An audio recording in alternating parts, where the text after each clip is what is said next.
건강을 위해 챙겨 먹는 영양제가 오히려 간을 망가뜨릴 수 있다는 사실 알고 계셨나요? 실제로 제가 약국에서 상담하다 보면 이건 천연 성분이라 간에 무리가 없죠? 하고 물어보시는 분들이 정말 많으세요. 하지만 우리 몸의 화학 공장이자 침묵의 장기인 간은 문제가 생겨도 좀처럼 아프다는 신호를 보내지 않습니다. 그래서 건강을 위한 오늘의 선택이 오히려 내 간을 조용히 공격하는 독이 될 수 있다는 사실을 기억하셔야 합니다. 특히 많은 분들이 다이어트를 위해 드시는 이것도 오늘 제가 말씀드릴 리스트에 포함되어 있습니다. 오늘은 간에 해가 될 수 있는 대표적인 영양제 성분과 그 이유, 그리고 내 간을 지키면서 영양제를 안전하게 먹는 방법까지 약사인 제가 꼼꼼하게 정리해드리겠습니다. 첫 번째 성분은 비타민 A입니다. 피부와 눈 건강, 그리고 면역 유지에 꼭 필요한 영양소죠. 그런데 중요한 사실이 있습니다. 바로 비타민 A는 지용성이라는 점입니다. 물에 녹는 수용성과 달리 한 번 섭취하면 필요 이상은 소변으로 빠져나가지 않고 간에 차고차고 쌓입니다. 이렇게 쌓인 비타민 A는 간의 특정 세포를 자극해서 간을 딱딱하게 만들고 심하면 간 섬유화나 간 경변까지 이어질 수 있습니다. 특히 하루 4만 IU 이상을 장기간 섭취하면 위험이 커집니다. 간 질환이 있거나 평소 음주가 잦은 분이라면 훨씬 낮은 용량에서도 독성이 나타날 수 있습니다. 그리고 여드름 치료제로 쓰이는 비타민 A 유도체 이소트레티노인을 복용 중이라면 비타민 A 영양제는 반드시 피하셔야 합니다. 최근 이유 없이 피로감, 탈모, 피부 건조까지 생겼다면 비타민 A 과다를 의심해 보셔야 합니다. 두 번째 성분은 나이아신, 즉 비타민 B3입니다. 콜레스테롤을 낮추고 피부 건강에도 도움을 주는 성분이라 찾는 분들이 많은데요. 그런데 여기서 꼭 기억해야 할 점이 있습니다. 바로 고용량의 위험성입니다. 특히 콜레스테롤 조절을 위해 하루 500mg 이상을 의사처방 없이 임의로 드신 분들이 계신데요. 이건 영양 보충이 아니라 사실상 약물 치료 영역에 들어서는 겁니다. 그리고 그 순간부터는 영양제가 아니라 약의 부작용을 감수해야 하는 단계가 됩니다. 나이아신을 고용량으로 장기간 섭취하면 서서히 간에 부담이 쌓이고 결국 돌이킬 수 없는 손상을 남길 수 있습니다. 더 무서운 건 그 증상이 늦게 나타난다는 거죠. 만약 메스꺼움, 황달, 극심한 피로감이 나타난다면 즉시 복용을 중단하고 꼭 검사 받으셔야 합니다. 세 번째 성분은 고지혈증에 좋다고 유명한 홍국, 즉 빨간 쌀입니다. 홍국이 콜레스테롤을 낮추는 이유는 모나콜린 K라는 성분 덕분인데요. 중요한 사실이 있습니다. 이 성분, 사실 고지혈증 전문 처방약인 로바스타틴과 화학적으로 완전히 동일합니다. 문제는 건강기능식품은 의약품과 달리 유효 성분 함량이 제품마다 들쭉날쭉하다는 겁니다. 어떤 건 약처럼 많이 들어있고 어떤 건 거의 없을 수도 있죠. 게다가 발효 과정이 제대로 관리되지 않으면 신장의 독성을 일으키는 시트리닌이라는 곰팡이 독소가 생성될 수 있습니다. 그래서 이미 고지혈증 약을 드시고 계신 분이 홍국까지 먹는다면 약을 2배로 먹는 것과 같아서 간 손상 위험이 급격히 높아집니다. 원일 모를 근육통이나 간 수치 상승이 나타난다면 반드시 복용을 중단하고 확인이 필요합니다. 네 번째 성분은 갱년기 여성분들이 많이 찾으시는 블랙코우시, 국내에서는 서양 생마로 알려져 있습니다. 갱년기 증상의 대표적인 불편함인 안면 홍조나 불안 완화에 도움을 주지만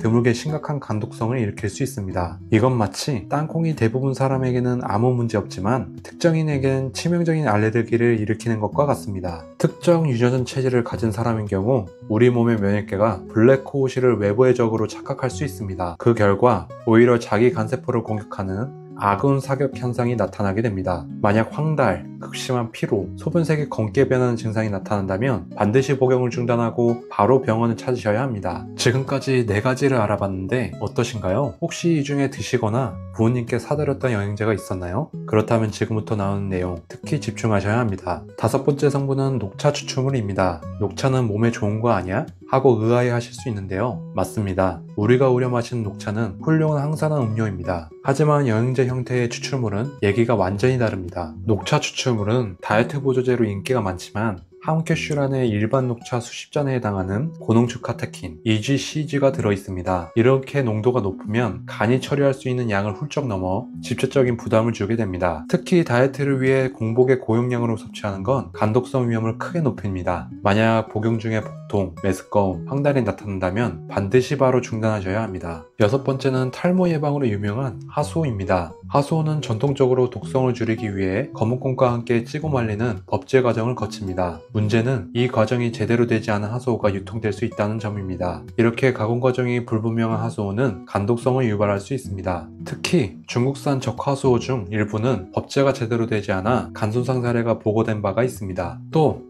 국내에서는 안전한 백소와 외형이 비슷해 혼동될 수 있으니 원산지와 원재료 표기를 꼭 확인하셔야 합니다. 잘못된 제품을 선택하면 탈모 예방은커녕 간 건강을 심각하게 해칠 수 있습니다. 제품을 고를 때는 법제 또는 제하수라는 표기가 있는지 반드시 확인하는 습관이 필요합니다. 복용 후 가려움, 황달, 소변색이 진해진다면 주의가 필요합니다. 마지막으로 논이입니다. 항염과 면역력 강화에 좋다고 알려져 있지만 일부 민감한 사람에게는 간염이나 간부종 같은 치명적인 손상을 일으킬 수 있습니다. 원인 물질은 명확하게 밝혀지진 않았지만 안트라키논 계열 화합물이 간에 지적 독성을 줄 가능성이 제기되고 있습니다. 실제로 해외에서는 논이 주스를 섭취한 뒤 급성 간 손상을 발생해 간 이식까지 필요했던 사례도 보고된 바가 있습니다. 특히 분말이나 농축액처럼 유효 성분이 고농도로 들어간 제품일수록 간의 부담이 더 커질 수 있습니다. 건강을 위해 마신 한 잔이 오히려 간 건강을 위협할 수 있다는 점 꼭 기억하셔야 합니다. 특히 간이 약하거나 약물을 복용 중이라면 복용 전 반드시 전문가와 상담하세요. 복용 후 급격한 피로, 황달, 메스꺼움이 나타난다면 즉시 중단하셔야 합니다. 이렇게 듣고 보니